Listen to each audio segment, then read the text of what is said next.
A major shift in power dynamics at South Korea's National Assembly. Several members of a splinter conservative bloc are defecting back to the party they originally came from, enabling the opposition to have a greater say and pose a challenge to the government and the ruling party. Our Kim Min-ji with more.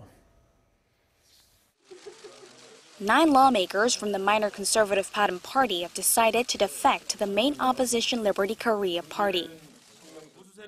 It's time for the Conservative bloc to counter the Moon Jae-in administration's poor management of state affairs. We have to start by uniting the conservative powers.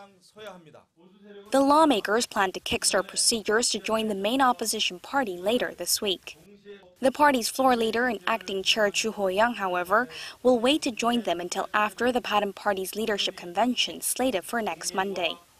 The decision to leave came despite last-minute efforts among party lawmakers on Sunday to narrow their differences over the issue, which proved fruitless.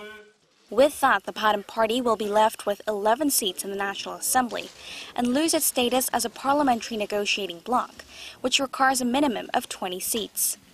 The party was launched 10 months ago in January, splintering from the Liberty Korea Party after the power abuse scandal that tainted the conservative bloc's image.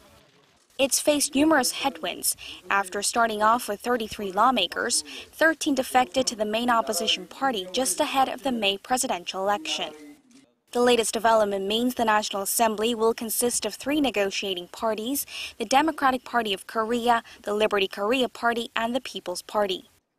The main opposition party will have more leverage now, with 116 seats in the 299-seat assembly. Although not a majority, it's only 5 seats fewer than the ruling party. It now remains to be seen whether the lawmakers left behind in the Bareun Party will go on as a minority bloc, or whether some will form an alliance with the center-left People's Party, as both parties have announced plans to cooperate on policy. However, it turns out the new political landscape is without a doubt expected to be a hurdle for the ruling party as it tries to get President Moon Jae-in's agenda rolling in a parliament where the opposition is gaining a stronger foothold. Kim Min-ji, Arirang News.